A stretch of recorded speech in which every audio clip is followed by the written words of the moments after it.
Welcome back to being the best version of yourself. I'm your host, Dr. Kerry Heller. Today, we're going to talk about how to get the most out of your smartphone in general, but especially when you have ADHD. A large percentage of the population of children, teens, and adults have cell phones. What's interesting is if you look at how many people have cell phones versus how many people use a lot of features on the cell phone to keep organized, there's often a big distinction between those numbers. Whether you're a child, teen, or adult, using a couple simple features on a cell phone can make a big difference in keeping better organized. And for those of you that are parents, helping your children and teens to use these features now will really help them when they get older. One of the most basic things that you can use on a cell phone to keep organized is using a calendar app. If you have an Apple device, iCal is a calendar that's built in. If you have an Android device, usually Google Calendar is the default calendar app. Certainly there are a lot of features of certain calendar apps that you can get that go above and beyond the basics of simply seeing an event and being able to get an alert for it. With calendars, trying to keep it as simple as possible is often best. So unless you really just like the standard calendar that comes on your device, using iCal or Google Calendar or Google Calendar in general, if you like Google products, can often work well. If you decide that you want more features beyond the basics in terms of being able to incorporate a task list into one app, things like that, or certain other reminders or integration with other programs you're using, that's where I think trying to look at other calendar apps could be helpful. With regard to calendars, it might be somewhat self-explanatory, but even so, it's good just to mention that, the main use oftentimes for a calendar is to put events, places you have to be, appointments, activities, things like that. You can also use it to block out time for purposes of planning. So saying, I'm going to do homework during this time, or I'm planning to work on such and such project during this time. So there's different uses of a calendar. I would say the one thing to keep in mind with a calendar is if you use it for keeping track of tasks, the one thing you have to really be mindful of is, let's say you put, work on a certain report from 3 to 5 p.m. on a Tuesday. So if you see the event when it goes off and pay attention to it, that's great. But if, let's say, you don't finish it or you forget to do it, once the calendar moves to the next day, unless you remember to go back to a prior day, you're never going to see that event again.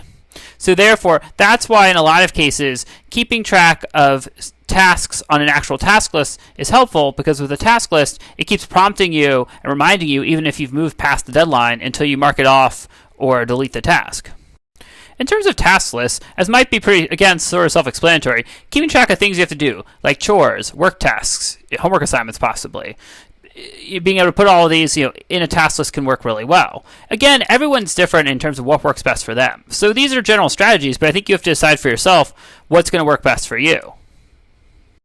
In terms of specific task list options, again, trying to start as basic as possible and branch out if you need to can be best. So Google Tasks is probably one of the most basic task lists there is. It's built into Google if you're already using Gmail or Google Docs or anything like that, and you can do it using your phone as well. So that's certainly one good option. Other ones that can be helpful are the Reminders app if you have an Apple device that's built into every pretty much Apple program, or device rather. So that can be a great one. To-Do List is another one that it has a lot of fancy features that you can choose to use or not use, but it's often aesthetically pleasing and can work very well. So those are a couple of task lists right there. But again, I encourage you certainly to explore options online. Go to the App Store, Google Play Store, type in task lists, see what comes up, and see if there are any that look like they'd be a good fit for you. Asana is another one. There's so many out there, and a lot of them are actually more similar than different. So it's really a matter of personal preference in terms of what integrates with things that you want, if you want something that has a lot of fancy features or it's as simple as possible. And again, personal preference. So think about what works best for you, and then try to apply that towards finding the right app on your phone for keeping track of tasks. Another really helpful thing for keeping organized on your phone is to use a Notes app. So if you have an Apple device, the Notes app, literally called the Notes app, can often work really well. If you have Android devices, some of them have built-in Notes apps. Otherwise, you can download one such as Evernote or Mobile Notes. There's endless Notes apps. I think the thing you really want to think about with a Notes app is not so much about just having easy access to it, but think about how you're going to organize it. Because if you have hundreds or thousands of notes, you may be able to rely on the search feature depending on how you title stuff or what you type in the text, but you really can't always rely on that. So being able to set up folders, or a very simple way of finding notes easily. I mean, one simple way is to create categories of things in notes. So maybe, I don't know, passwords, logins for different things, notes you've had from conversations with coworkers, whatever it is. Have a simple way of doing it, so you can just go to the folder and then find the note you're looking for a lot more easily.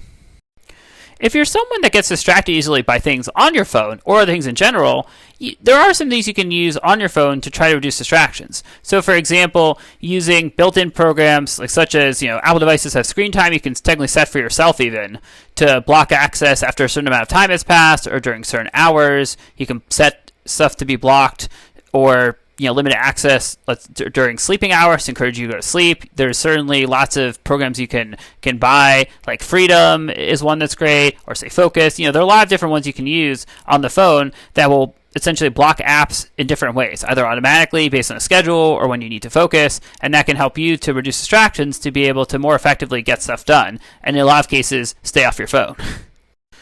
Using a phone to help improve your health can also be really beneficial. So, for example, using a bedtime app to remind you to go to bed at a certain hour. A lot of apps will track your sleep for you. Again, it's hard to know how accurate all of them are because a lot of them record it based on hours you're not touching the phone. But I think, in general, thinking about that can be helpful. You can use apps to keep track of what you're eating, your nutritional intake, things like that. You can also use it for meditation. And a lot of the meditation apps will even send you reminders to remind you to meditate. So there's a lot you can really do and set things up to be really integrated in order to help yourself to be healthy, by using these things on your phone.